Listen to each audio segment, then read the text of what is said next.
Bismillah ar-Rahman ar-Rahim.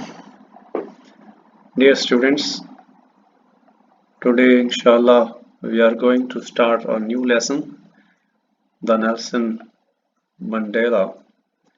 This is a picture of Nelson Mandela. You have this picture in your book also. You must read the personal history of Nelson Mandela, who was one of the most famous and successful leader of the world, who remained in jail for 26 years. Most part of his life he spent in jail. So he is also a Nobel Prize holder. You go through encyclopedia and you will find his details. Here today we read the lesson Glory and Hope. Glory and hope. Glory is means magnificence, something great, and hope. Hope for independence, hope to for Mandela's hope for South Africa, which was his country, that it will emerge, it will come out as a as the most graceful country in the world.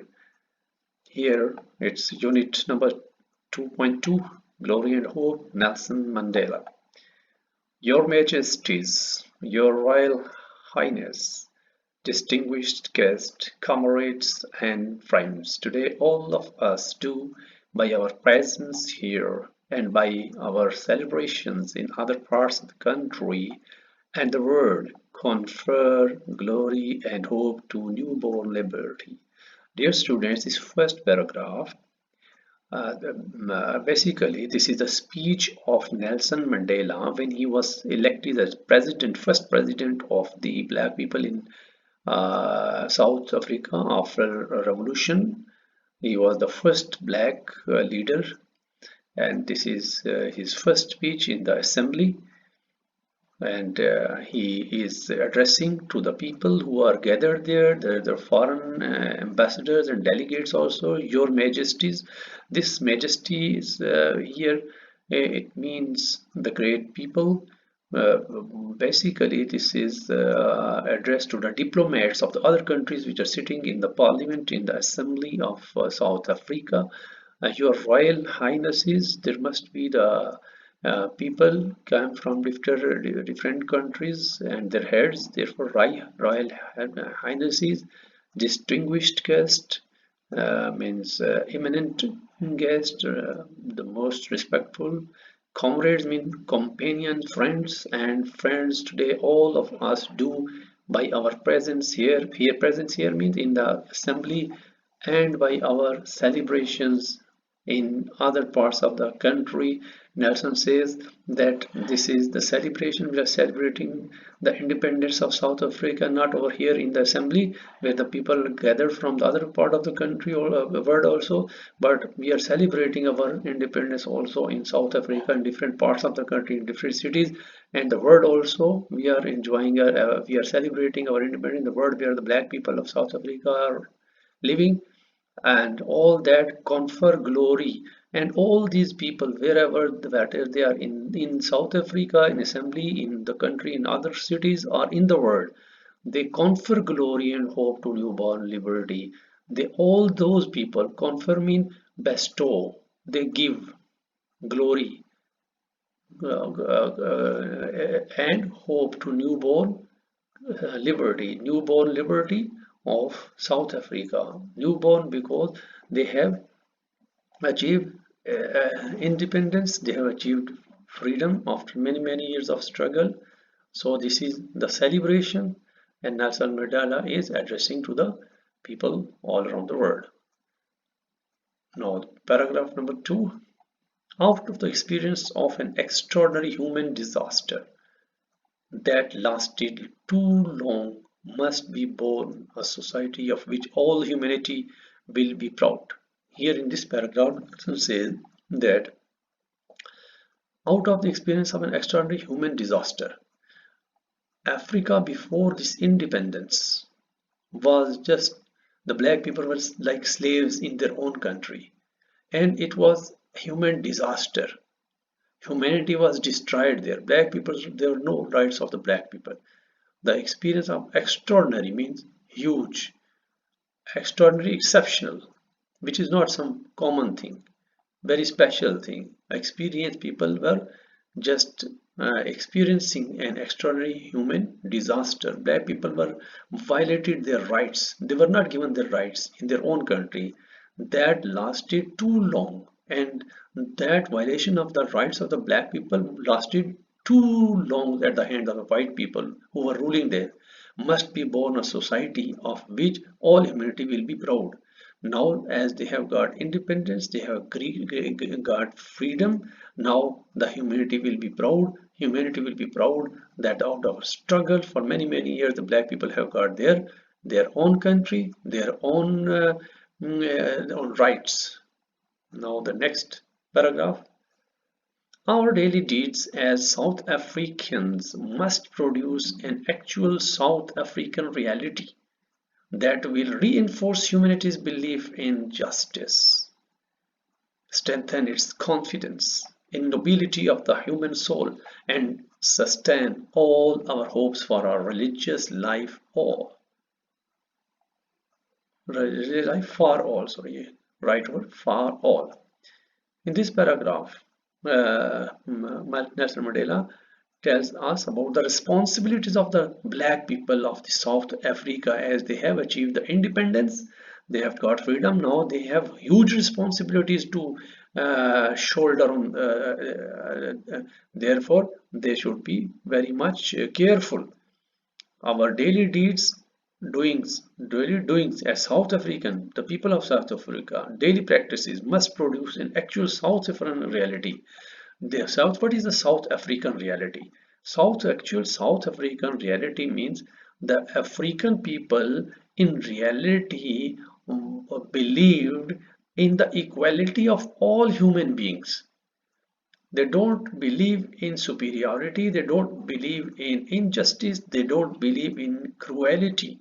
They believe in equality of rights. That is the South African reality that will reinforce humans' belief in justice. That will makes powerful humanity believe in justice. This is the hallmark of the society of the black people, that they believe in justice. They don't believe in exploitation.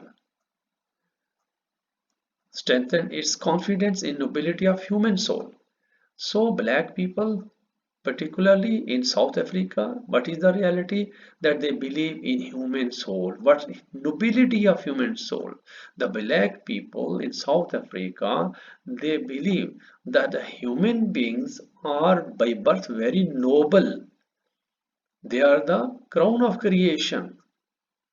And now there is a need to strengthen this confidence, and sustain all our hopes for a religious life or for all.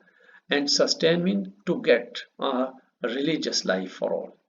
So here we see that Nelson Mandela is also in the opinion to form a government that should be basically religious, that believes in equality, in the basic rights of human beings, and who believe in the goodness of the soul. So this is how he said. Now next paragraph. All this we owe both to ourselves and to the people of the world. So all this, what is all this? This independence, this freedom, this government which is formed by the black people in South Africa, all this we owe. We are thankful both to ourselves, mean our people who have elected the government, and to the people of the world who have supported this government, who are so well represented here today, because those people from different countries who were supporting the black people's government in South Africa, they were also sitting in the parliament there, where Nelson Mandela is making his address. Let's go to the next page.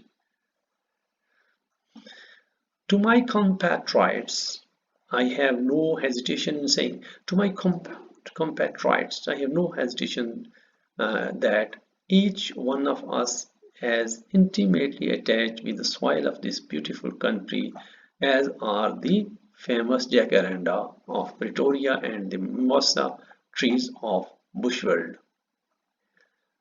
Here, Nelson Mandela is very much patriotic. He speaks in patriotic zeal about his own country. My compatriots mean my fellow citizens, my comrades. I have no hesitation. I don't feel hesitation in saying that each one of us, all the black people, South Africans, as intimately attached with the soil of this beautiful country, because every South African black person is attached with the whatever his country. He loves his country, loves his beautiful country, with the soil of beautiful country, as are the famous Jacaranda of Pretoria. Pretoria is the capital of South Africa and very much populous city. Here he says that Jacaranda is a tree that is found in Pretoria, and people love it very much.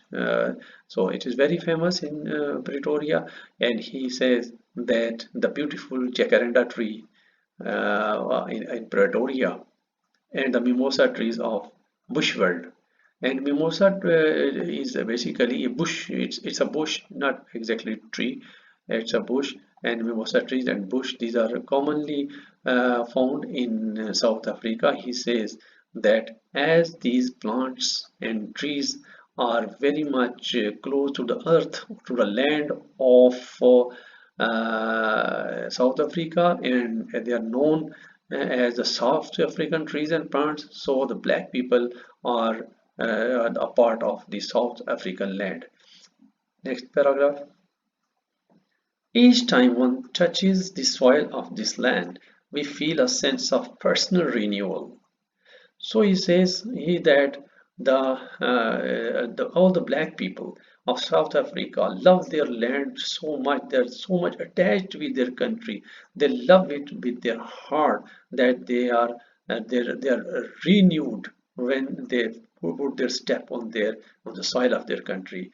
The national mood changes as the seasons change. So this is how they are so much close to the nature. They love their land, they love their scene, the beautiful country and their weathers. They go by with the weather of this country. Next paragraph. We are moved by a sense of joy and exhilaration when the grass turns green and the flowers bloom. So in the spring season, he is so much attached with the nature of his country, that we are moved spiritually, a sense of joy, and we feel happiness. And exaggeration means happiness when the grass turns green, means spring season comes, people love their land, and they feel exhilarated, and the flowers bloom means they see the flower and feel happy. The next paragraph. The spiritual and physical oneness we all share. Spiritual and physical oneness we all share, because all the black people physically are they are same, from the same forefathers, same heredity, same country, and spiritual also because they have the same history and same land they share together with common homeland, explains the depth of our pain. They as they are the same at heart, they are same at soul, they are same at body, their history is the same, they have the same country. So there are some painful histories also, and they all feel the pain of that history, horrible history of black people. We all carried in our hearts, we all carried we all carried in our hearts, as we saw our country tear apart, when we saw our country broken in terrible conflict, in horrible conflict, mean disputes, and as we saw it spurned, outlawed, and as isolated, and as we saw it spurned mean full of hate, outlawed, because people thought the most of the black people were criminals. That there was no outlawed mean they thought that they did not abide by the laws, and they were thought to be criminal and isolated. They were separated by the people of the world. People of the world did not recognize the black people, So this is how painful was this the history of the black people, that they, in their own country they were strangers, and not only the white people in their country, but the people on the whole of the world did not recognize the basic rights of the black people, who thought that the black people was outlawed and they hated them. And today this is a great joy that they are physical unity. Oneness means unity, and physical spiritual unity they share together. But this is their same at the one time, same at one time feel the horrible impact of that injustice around the world. Precisely, briefly, shortly, because it has become pernicious base of universal ideology and practice of racism and racial oppression.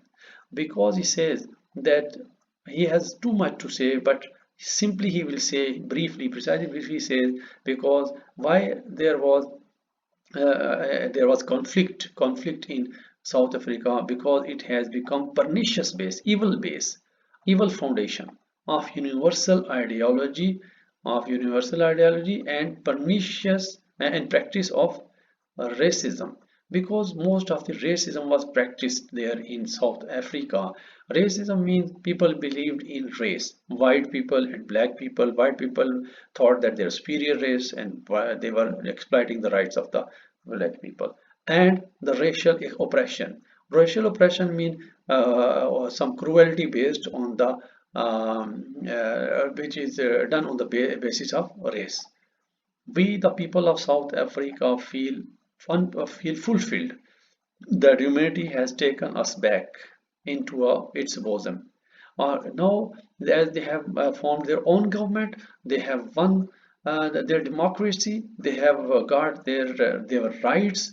Now, their ideal is fulfilled, and humanity has taken us back to its bosom. Bosom means chest, means humanity has taken, human beings have, all the people of the world taken them to their bosom, taken to the breast, chest, mean taken them close. They have identified their rights, that we, that the who were outlawed not so long ago, that he says that the black, we mean black people who were outlawed, means there was no rules and regulations for the black people, have today been given the rare privilege to be host of the nations.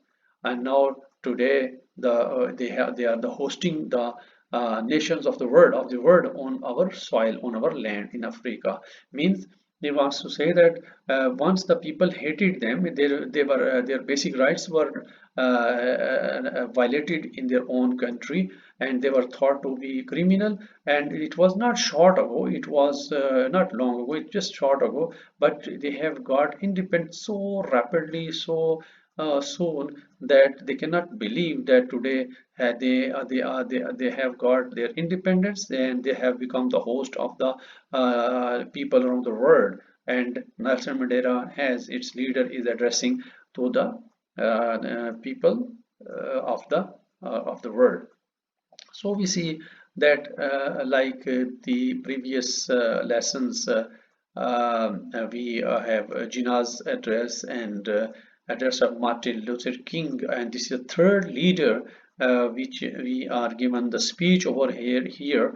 And this is also an address, and which is done to the people in South Africa by Nelson Mandela. And this is also his one of the most famous speeches of the world that we see over here.